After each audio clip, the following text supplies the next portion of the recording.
To all of you joining us via live stream and everyone who is in the meeting here with me, thank you all for coming out. This is one of our Thursday Zoom meetups, and they are the public-facing part of the vidwheel Creator Network, or the VCN. What is the VCN? It's a group that brings together solopreneurs who aspire to take our businesses to the next level with self-produced video. We draw on my experience and the experiences within the group as a whole to guide you through the process of making video and making it work for your business, giving you better reach, efficiency, and growth. If you find that intriguing and you're the adventurous type, I invite you to join the network as part of our beta test team for our newest onboarding challenge. The challenge is called the Reach Challenge, and it gives you the tools and knowledge to create a super efficient introduction video, and you can then make other video content in the same way that starts conversations with ideal clients anywhere in the world 24 hours a day.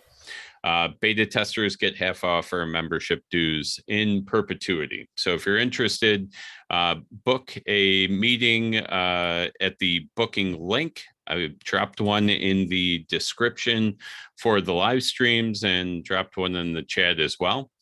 One last note, the live stream, if you're watching via stream, it's a great preview of what these vidwheel Creator Network Zoom meetups are like. But if you want to get the full experience, join us at our next meeting, which is at noon Eastern on July 21st. TikTok creator Kirsten Granados is presenting a chat titled Growing Your Business with TikTok. Info for that event can be found at events.vidwheel.com.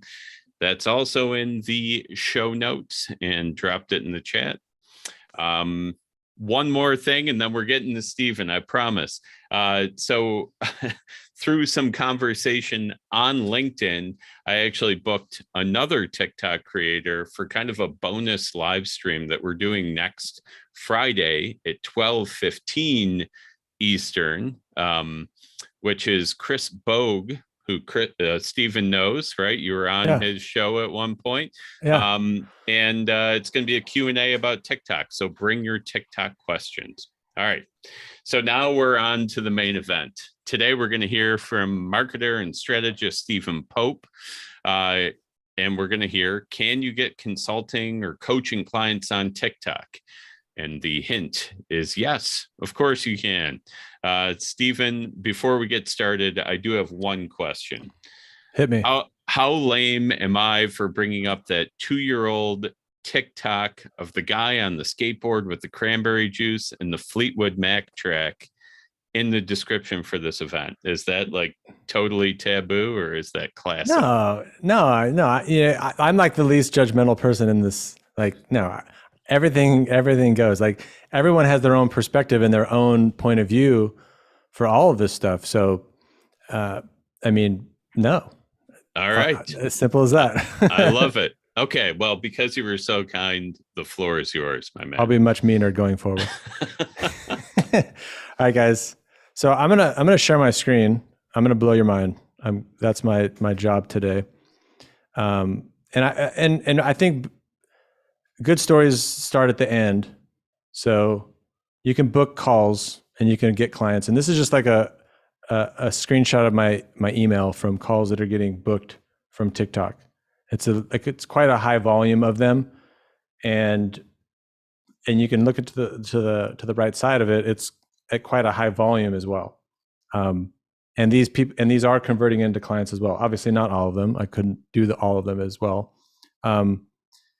And this is like one TikTok that I did, and they're not all like this, but this is one of those ones I did actually like over almost a year ago now.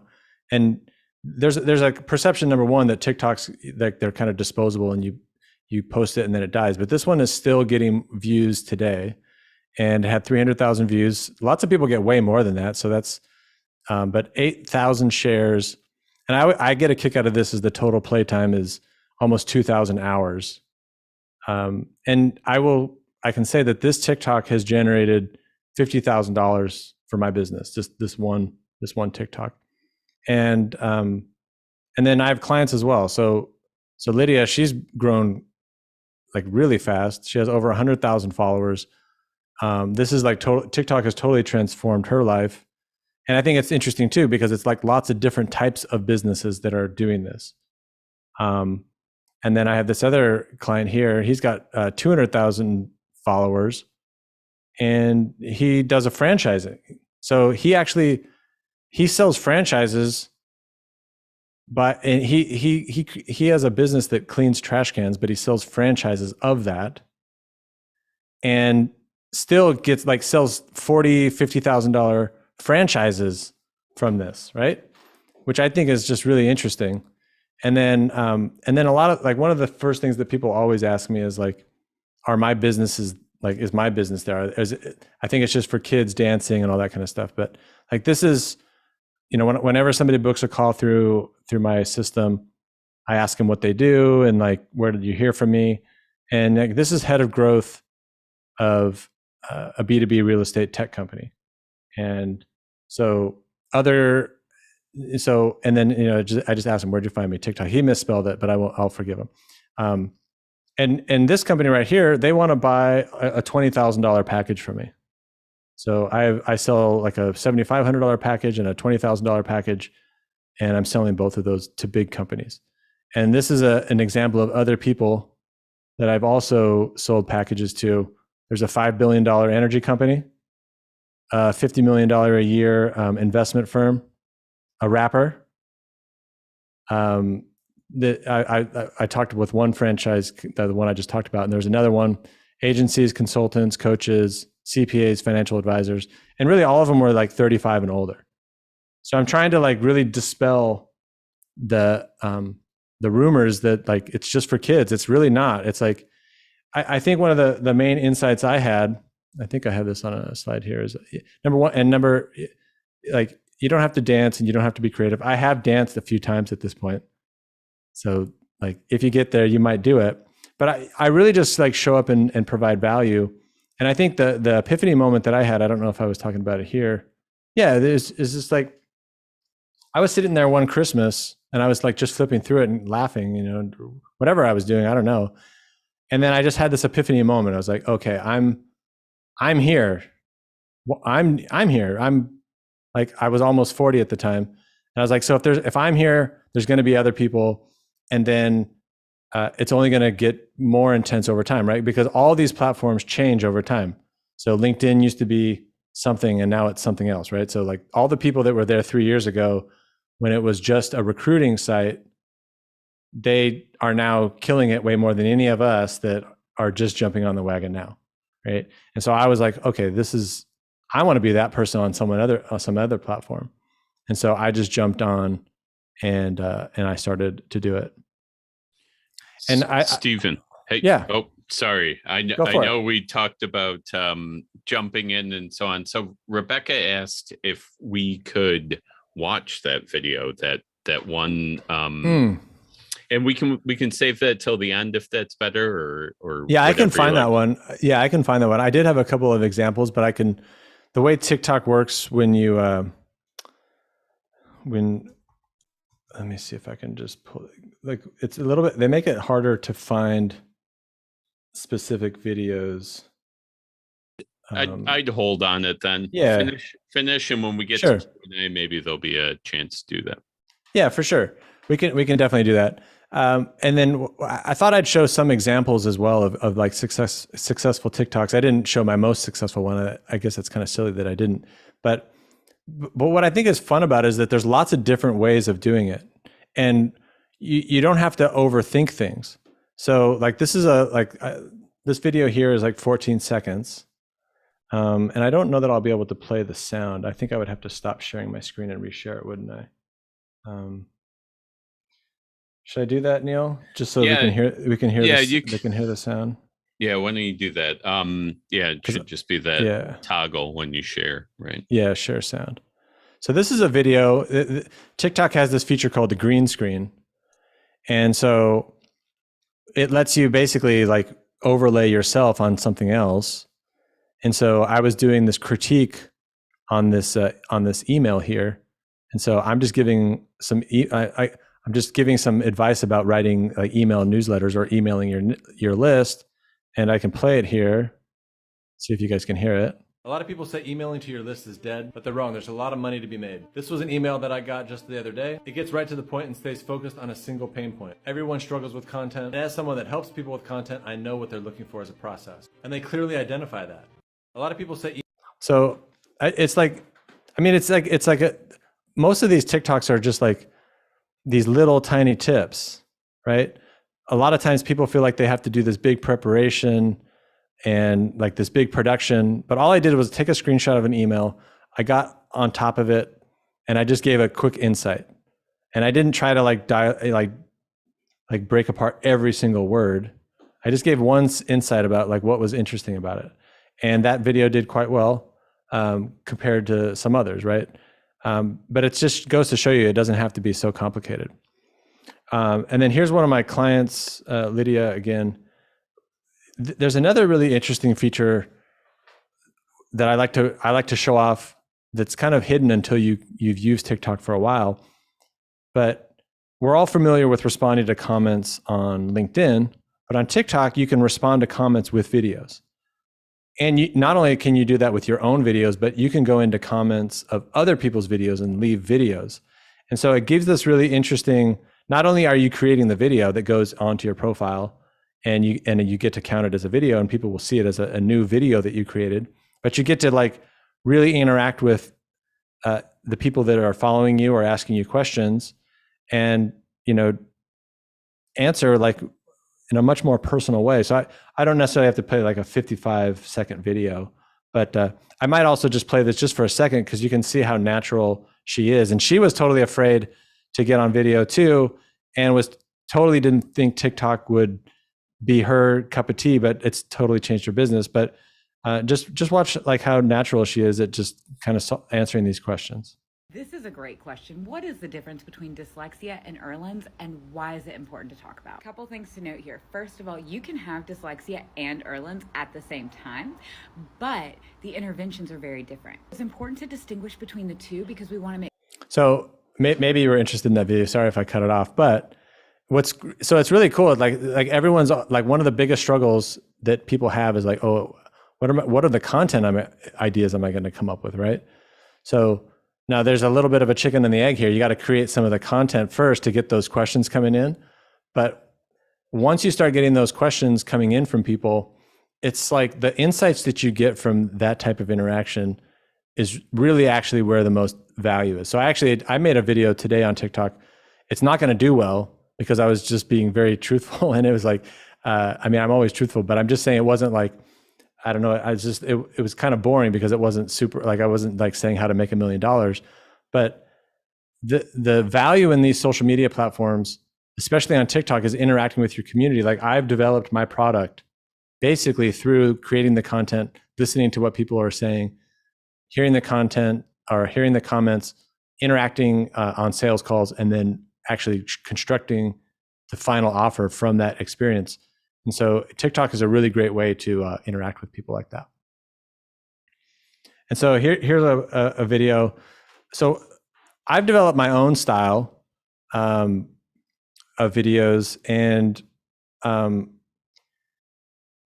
one of the things I've found successful is really just using a screenshot of like a screen. So I guess I kind of did a little bit of dancing in here, but this was a successful video for me.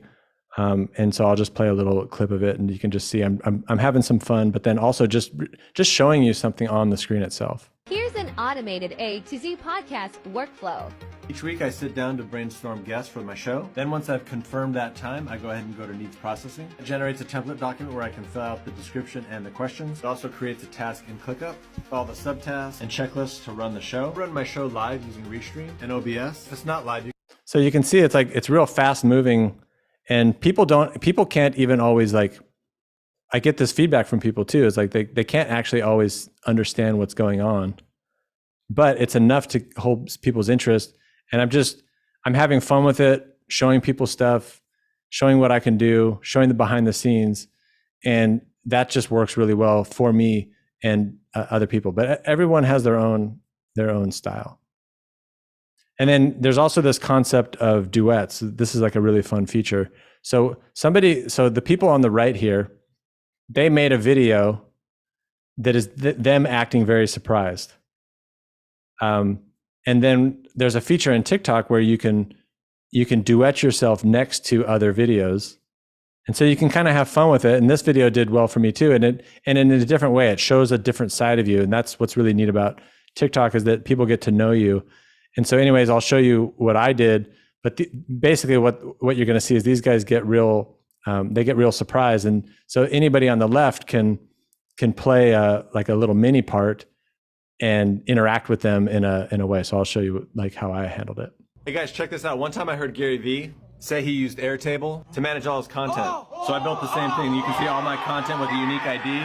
Guys, wait, I have more to show you. Guys. Okay.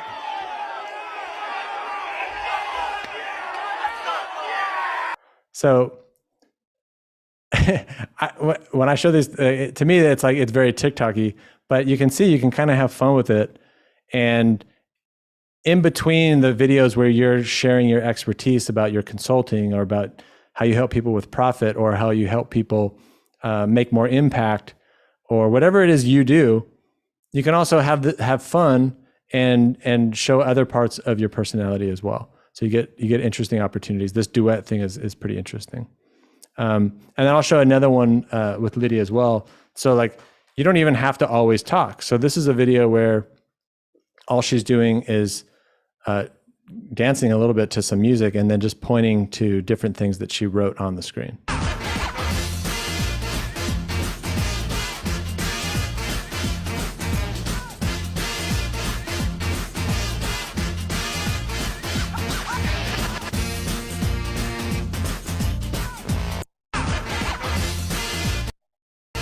Oh. So you can see, like, even if you're afraid to talk, you can figure out some way to do something that's kind of creative and fun. So you're delivering value in any number of different ways. And I mean, if you scroll TikTok for a little while, there's all sorts of different ways that you can take from and make your own, right? So like, one of the other common things that I hear is like, do I have to follow trends? Do I have to dance? You don't really have to do any of those things, but you can certainly take inspiration from something that somebody else is doing and make it your own. So that's what I do a lot too, is like, if I just see something and I can see how I would fit into it, and I feel comfortable and I'm like being my authentic self, then I just go for it. And then here, like, I'm going to show you one other video, not so much about the video, but the network ability of it. So this is a 15-second video. It did really well. But I'm not even going to play it. But the interesting thing about this one is that I was talking about a platform called ClickUp, which is like a project management software. And so because TikTok is new, a lot of people that are on it, they're a little bit more active there than they might otherwise be on some of the other platforms. So the founder of ClickUp, this is like a multi-billion-dollar company. I just went into the comments and I tagged him in it, because I was like, hey, I made a video about ClickUp. You should know about it. And then he came into my thread and we had a conversation, and then me and him ended up getting on a call together. So I'm trying to show all the different kind of ways that how this is like a really interesting platform. And now I was like sitting there with like a founder of a $4 billion company. I thought that was really interesting. One other interesting thing along those same lines is, you guys probably know Kajabi. That's like one of the online course platforms.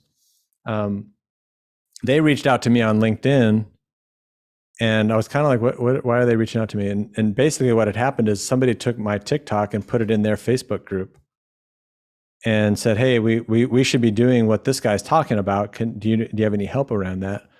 And then they ended up reaching out to me.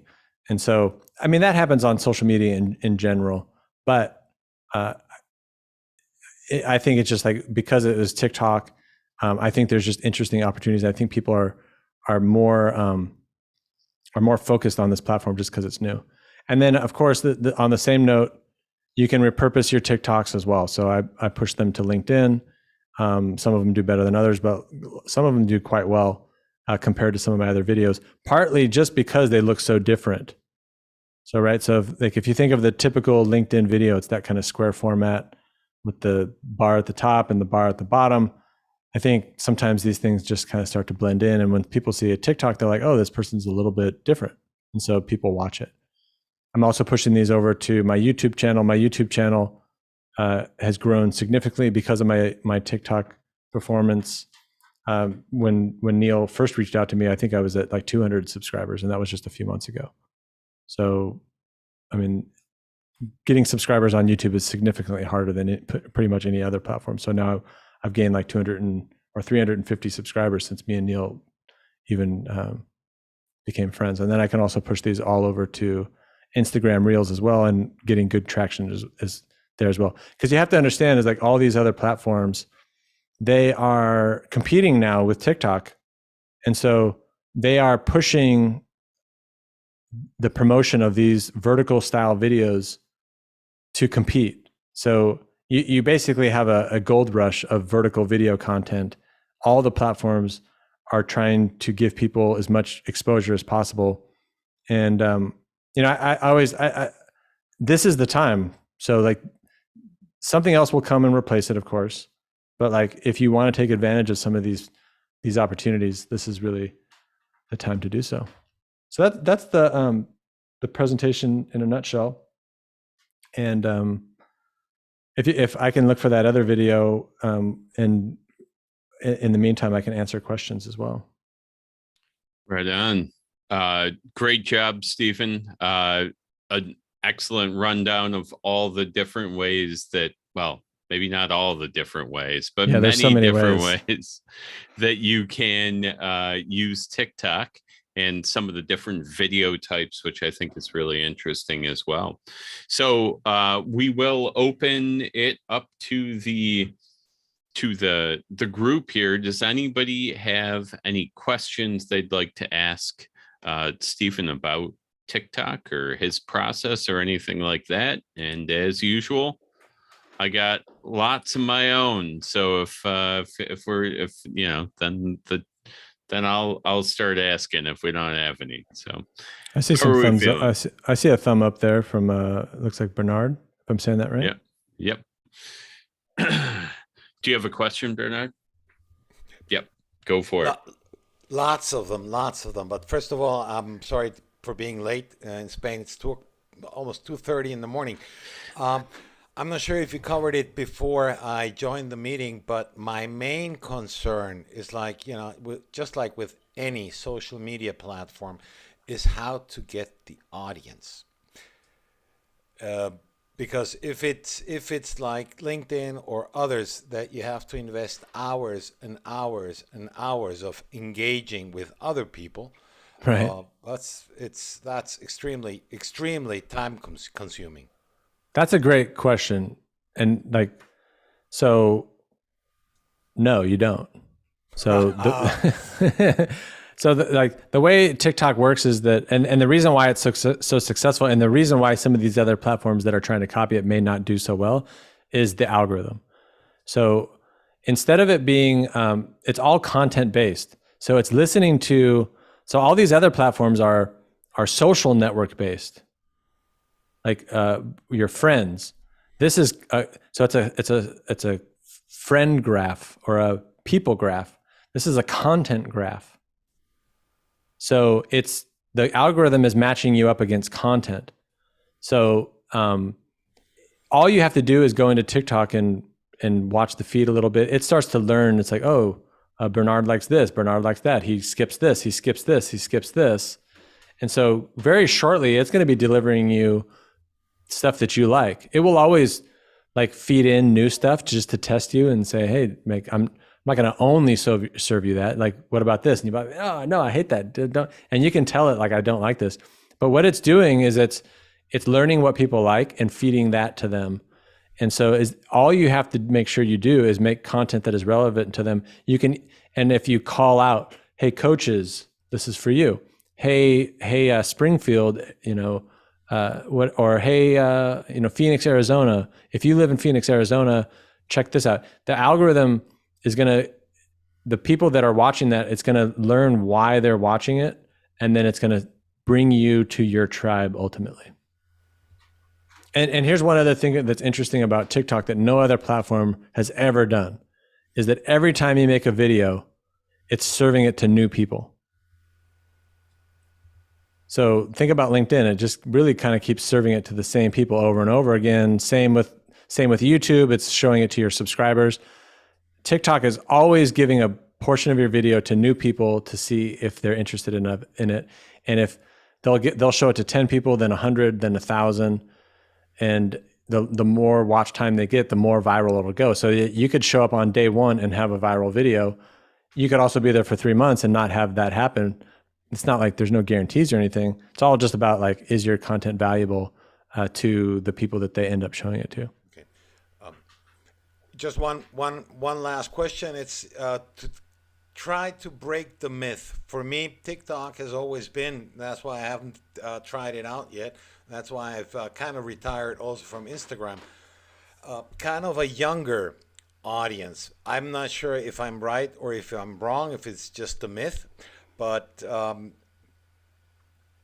my topics are, well, I have two main work areas. One is addiction recovery, which is a very tough one. And the other one is just plain communication and coaching. So I'm 59, almost I'll be 60 next year. Is there room? Is there audience? Could TikTok be a place for that? I think it would absolutely be a wonderful place. So most of my customers are all over 40. If you look at that's kind of a dying myth. Like that's the way it started. If you go look up at any, you don't have to take my word for it. You can go look at recent statistics from Google if you want, just to confirm it for yourself. The demographics are changing. The fastest growing demographic is like over 35. And not only that, but so I showed one of my clients, Lydia, she does dyslexia intervention for kids. And I think, it's not for me to judge, but I think I have a hypothesis that one of the reasons why is because it's so emotional for the parents, right? So she's taken off. It's not because kids are watching her, it's because these parents care. And so number one, addiction, here's another interesting insight for you, is that addiction is across the board, right? That maybe you don't want to work with younger people, that's up to you, but they're going to help push the video out nonetheless. So everyone is going to be emotionally tied to these topics because it's an emotionally charged thing. So, and you might even consider, because one thing I haven't talked so much about yet is like niche.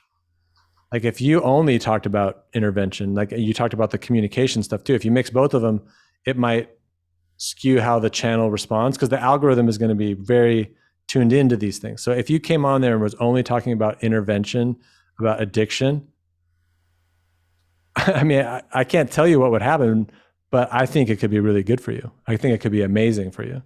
I think, Neil, I'm sorry to no, be so keep abusive. keep going. I think you just nailed it, and you just made my day, because LinkedIn and Facebook, both of them have been very, very punishing when I talk about addiction, when I talk about suicide. They don't like that because it's not happy, and it's not, it's still the stigma there.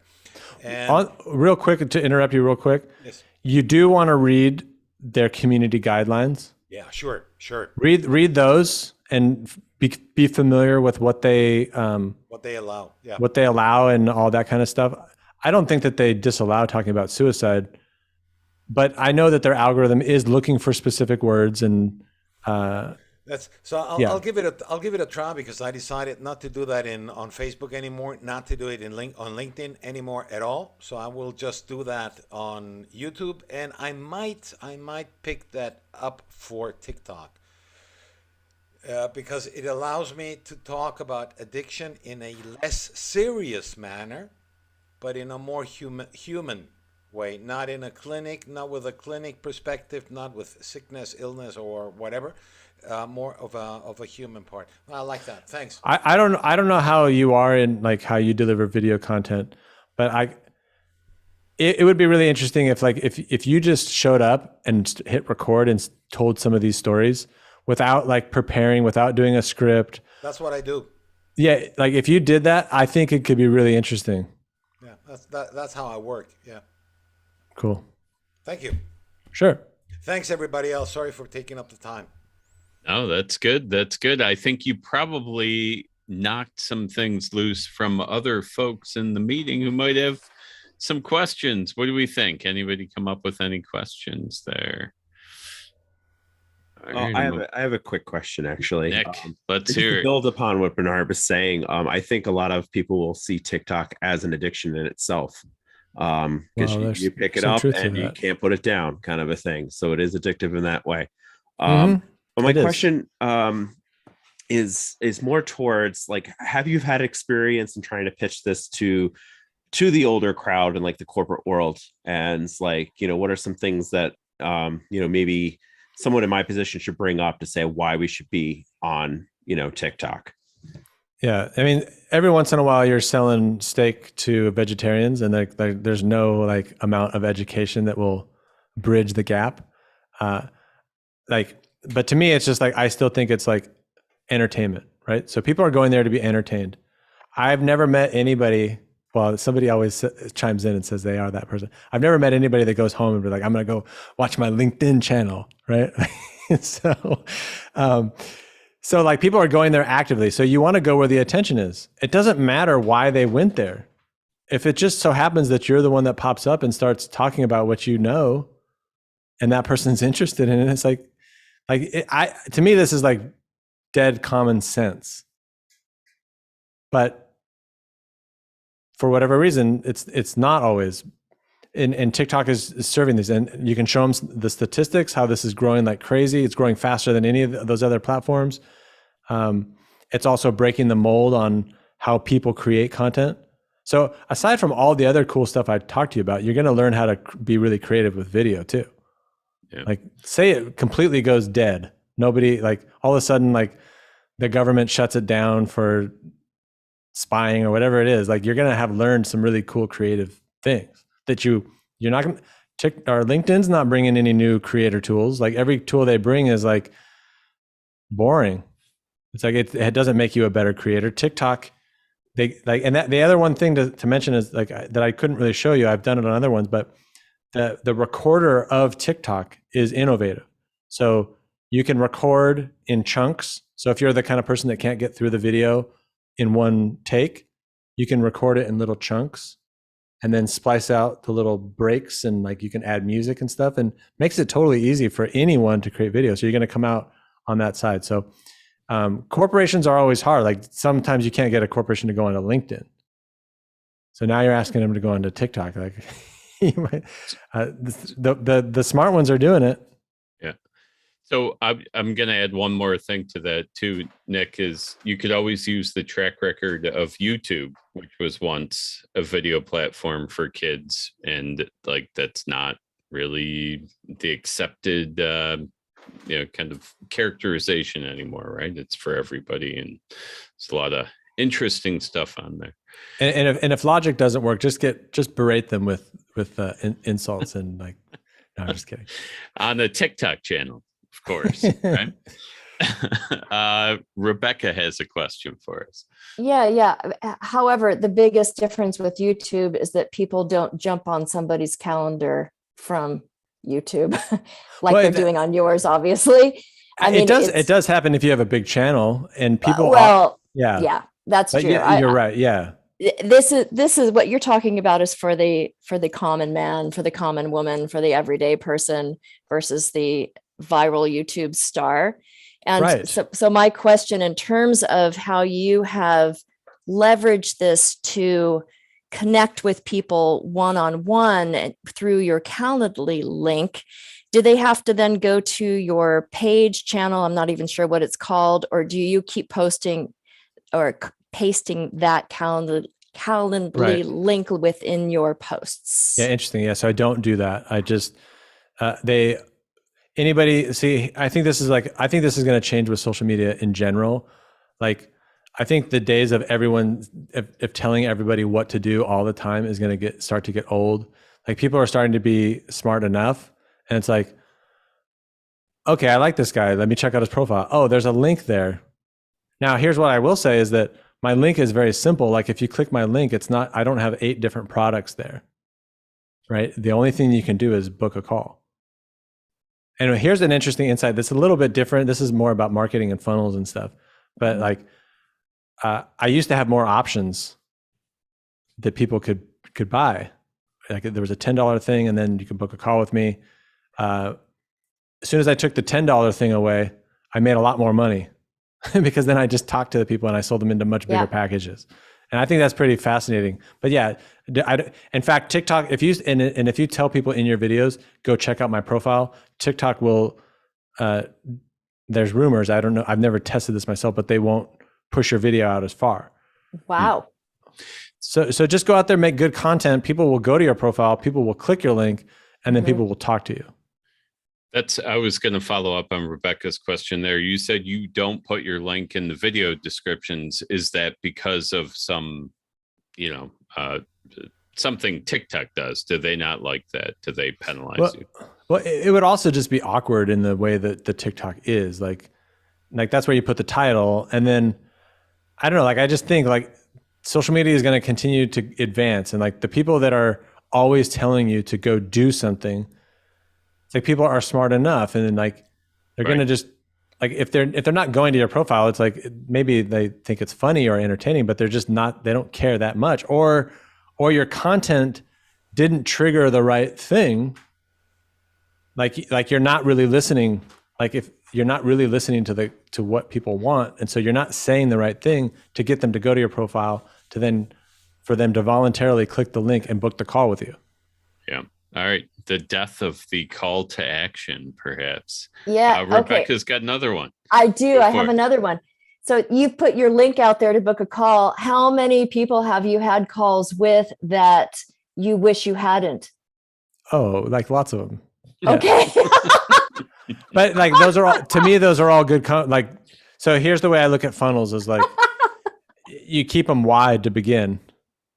And then as things start to happen and you're getting certain behaviors, the wrong fit, this, that, you start to learn, hey, okay, I'm going to pre-qualify them with a couple questions, do this and that, put a so you can, I just encourage people, keep your funnel open to get those insights, those early insights. The wrong moves are all good insights to have. Okay. Because you want to ask people like, why did you book a call with me? Right.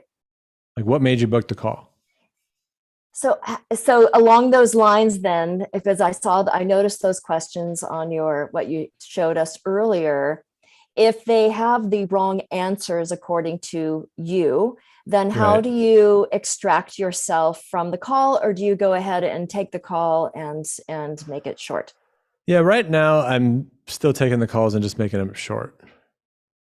I will tweak it eventually. But I'm being cautious of just being like canceling the call and being like, I don't know, I don't think there's anything ethically wrong with that. Like if you don't want to take the call, you don't have to, but right now I've been taking it, but I'll eventually fix that and change that. I'm just going to piggyback on that too. I'm a big fan of the short calls for that reason. And we may have even already talked about that, Rebecca, where if you let people book a 15-minute call, like you can endure 15 minutes, right? And it's not a huge chunk of your day, but I always book a buffer after my 15-minute calls for when the call's actually more productive and we can go a little beyond that time if needed, right? Right. So. And I always say too, like, hey, just to keep in mind, this is a 15-minute call. You know? Yeah.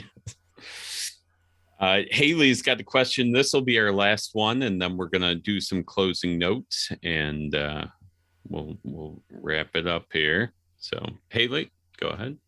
I was just wondering, like, the experience with the hashtags on TikTok as a marketing, like, kind of connection instead of like the dancing trending. Do you find like did you ever find like an area where you can use like different or certain hashtags to get it out towards different people than the dancing or viral videos that you see on like a normal? Well, I have had feedback, and I've tagged certain things, and I have had feedback that I did end up connecting with some of those people. But I don't obsess over the hashtags. I don't. And there's lots of popular creators out there that just, they even say, I don't even use any of the hashtags. Yeah. Okay. But so I'm one of those people that like, I pay attention to hooks. I pay attention to being concise and trimming my videos down and taking out the things and trying different things. But I start to get a little like, I can't get into all the algorithm stuff. And I'm in this for a longer game. I have a longer point of view. And but there are other people that I surely probably would argue with me and say I'm missing out because I don't know the proper hashtag strategy. Excellent. A great answer. Yeah, you make good content. It rises to the top regardless of hashtags and so on, right? So with that, I'm going to say thank you to Stephen, to everybody in the meeting. We'll probably have a chance to do a little more chatting after we're done with the live stream, but to all of you who joined us via live stream, thank you very much for coming out. Thank you very much, Stephen, for sharing your knowledge with us. And for those of you watching via live stream, again, don't miss Kirsten Granado's Growing Your Business with TikTok. That's on July 21st at noon Eastern. That event info is published at events.vidwheel.com. And there's a link to that in the description of this live stream. And with that, I say, have a good night and create confidently. So now